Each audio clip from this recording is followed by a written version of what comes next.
नमस्कार, स्वागत है आप सभी का न्यूज़ में। और सियासत के संग्राम में समय हम मौजूद हैं सिधौली विधानसभा में। हमारे साथ जुड़ चुके हैं सपा प्रत्याशी डॉक्टर हरगोविंद भार्गव जी। डॉक्टर हरगोविंद जी, आपका बहुत बहुत स्वागत है न्यूज़ में। Thank you. डॉक्टर हरगोविंद जी, जो है आपने बसपा क्यों छोड़ा, जबकि आप बसपा से विधायक भी रहे? बसपा छोड़ा नहीं, बसपा से मुझे निकाला गया। बसपा में मुझे प्रेस किया गया कि राज्यसभा के चुनाव में आप लोग भारतीय जनता पार्टी के कैंडिडेट को वोट दीजिए, जिसका हम लोगों ने विरोध किया कि भाजपा कैंडिडेट को हम राज्यसभा में वोट नहीं देंगे, इसलिए हमको पार्टी से निकाला गया। उसके बाद मैंने सपा ज्वाइन की।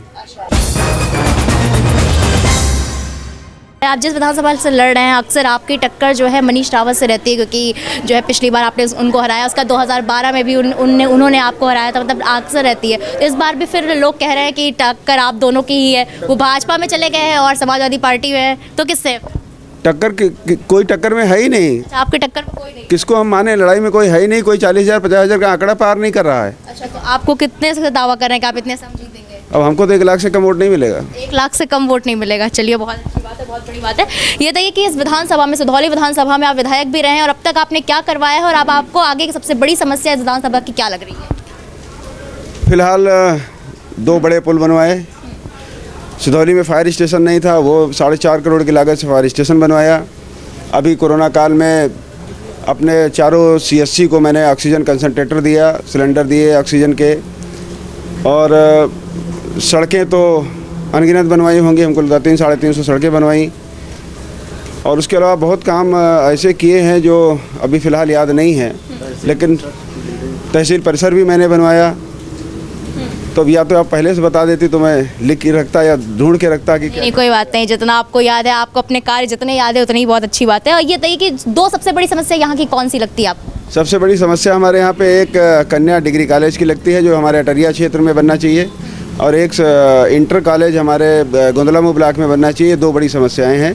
तीसरी बड़ी समस्या है कि हमारे यहाँ से लखनऊ ट्रामा सेंटर 60 किलोमीटर की दूरी पे है, और हमारी पूरी विधानसभा नेशनल हाईवे पे है। तो आए दिन कोई न कोई एक्सीडेंट, दुर्घटना रोज़ होती है, और यहाँ से 60 किलोमीटर तक पेशेंट को ले जाने में कोई न कोई कैजुअल्टी हो ही जाती है। इसलिए हमारी प्रायोरिटी में है कि जैसे ही सरकार बनेगी, हम यहाँ पे सबसे पहले सिधौली में ट्रामा सेंटर की स्थापना करवाएंगे। अच्छा, तो अगर जनता आप पर भरोसा जाती है, सबसे पहले आप किस पे प्राथमिकता देंगे? सबसे पहले तो प्राथमिकता में तो सभी हैं। 2 पुल प्राथमिकता में है, उनको भी बनवाना है, ट्रामा सेंटर भी बनवाना है, और प्लस एक कन्या डिग्री कॉलेज और एक कन्या इंटर कॉलेज। आप बसपा के विधायक भी रहे हैं, तो मायावती जी को अगर एक लाइन में एक्सप्लेन करना हो तो क्या कहें?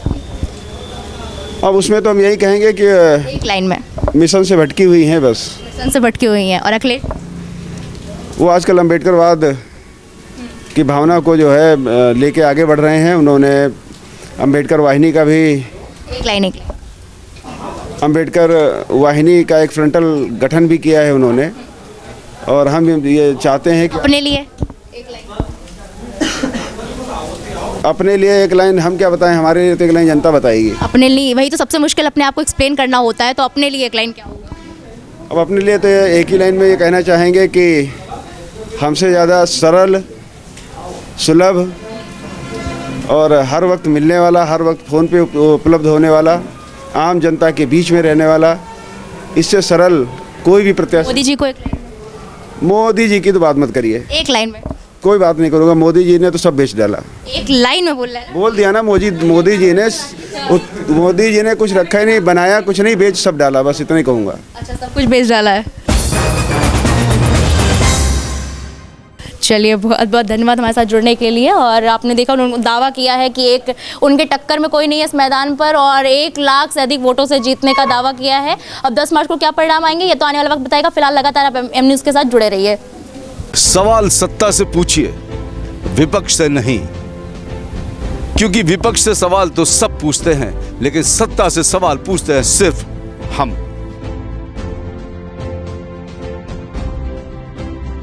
तो आप देखेंगे हमारे साथ, यानी एम न्यूज़ पर, सिर्फ सत्ता से सवाल जो करेंगे सिर्फ आप।